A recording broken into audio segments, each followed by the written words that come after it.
Assalamualaikum warahmatullahi wabarakatuh. Perkenalkan, nama saya Aminatus Zahro dari Prodi PAIB semester 4.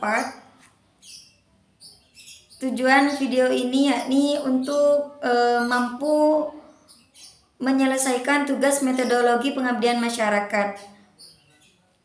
Dosen pengampu saya Fikri Farihin MPDI. Kali ini saya akan menjelaskan tentang bagaimana membangun hubungan dan modal sosial dalam pemberdayaan masyarakat. Apa sih modal sosial itu dan apa saja unsur-unsurnya?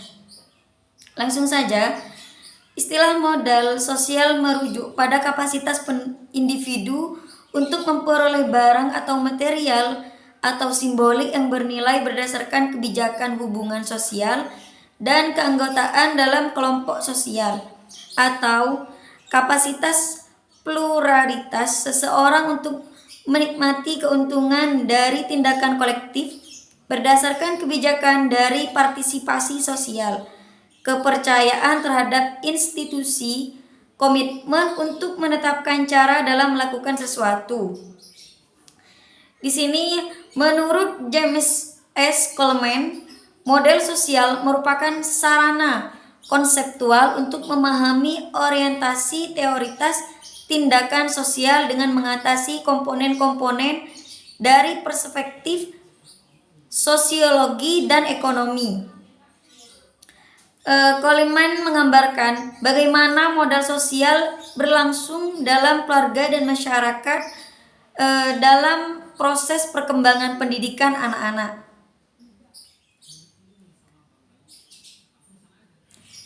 Unsur-unsurnya apa saja? Yakni nomor 1 ada nilai norma. Norma secara umum merupakan nilai yang bersifat konkret yang diciptakan untuk menjadi panduan setiap individu untuk berperilaku sesuai dengan aturan yang berlaku di masyarakat. Putnam menjelaskan bahwa nilai-nilai atau norma terkandung di dalam suatu jaringan sosial. Oleh karenanya, dapat dianggap bahwa posisi nilai-nilai menjadi penting sebagai pengikat atau perekat kohesivitas dan mempersatukan dalam menjalin hubungan. Nomor 2 di sini ada jejaring sosial, yaitu sekelompok orang yang memiliki norma-norma atau nilai-nilai informal di samping norma-norma yang diperlukan untuk transaksi biaya di pasar. Dan yang ketiga di sini ada kepercayaan, yakni merupakan efek samping yang muncul dan sangat penting dari norma-norma sosial yang kooperatif yang memunculkan modal sosial. Di sini juga ada urgensi modal sosial dalam kehidupan bermasyarakat dan pembangunan nasional.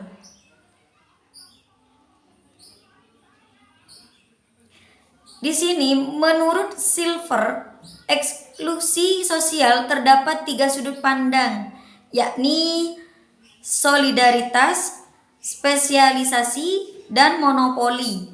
Paradigma sosialitas melihat melemahnya ikatan sosial antar individu dan dalam bermasyarakat. Paradigma spesialisasi melihat bahwa eksklusi sosial adalah konsekuensi dari spesialisasi yang terjadi di masyarakat. Terus paradigma monopoli melihat eksklusi sebagai akibat dari monopoli kelompok. Menyoroti dominasi suatu kelompok terhadap yang lain, kondisi masalahnya ikatan sosial berarti melemahnya ikatan sosial. Dapat dipastikan bahwa kerjasama sosial terhambat. Jadi implikasi dari terhambatnya kerjasama adalah sulit mengembangkan modal sosial, sehingga dari itu diperlukan upaya dalam menumbuhkan lingkungan sosial yang inklusif. Jadi kesimpulannya di sini, modal sosial bukan hanya menyangkut usaha bersama, tetapi juga norma kepercayaan dan jaringan sosial. Modal sosial juga berkaitan erat dengan ikatan sosial, kepercayaan, dan hubungan timbal balik dan keefektifan pranata sosial. Jadi kajian-kajian yang telah memperlihatkan bagaimana konsep modal sosial dapat dioperasionalkan untuk mengukur tingkat modal sosial yang dimiliki dalam sebuah kelompok masyarakat dan modal sosial yang dapat dimanfaatkan dalam hubungan antar kelompok masyarakat.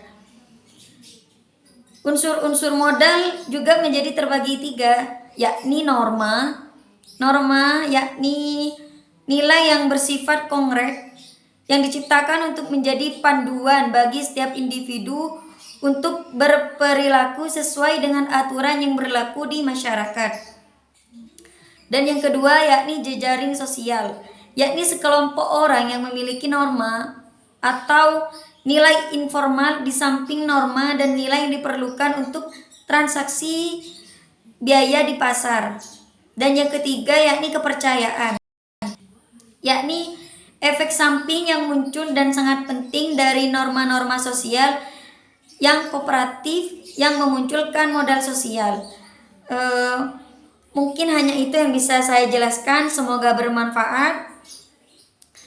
Assalamualaikum warahmatullahi wabarakatuh.